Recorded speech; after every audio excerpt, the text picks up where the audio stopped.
আমাদের বিয়ের কথা বাড়িতে বলেছিলে? হ্যাঁ বলেছিলাম, কিন্তু মা বলল তুমি কালো। মাকে বললে না? কালো হলে কি হয়েছে, ছেলেটা তো ভালো। আমি মাকে এটাও বলেছিলাম, কিন্তু মা বলল মার কালো জামাই দরকার নেই। কালো বলে কি মানুষ না নাকি? তোমাদের বাড়িতে কেউ কালো নেই? তোমার বাবা?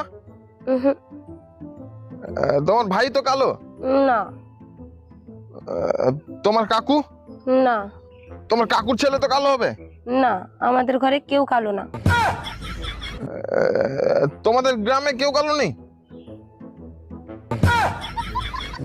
শালা, আমি কি দুনিয়াতে একাই কালো নাকি? আচ্ছা, তোমার মা নয় কালো বলেছে, তোমার বাবা তো কালো বলেনি? বাবা কালো বলেনি, কিন্তু বাবা কালো শুয়োর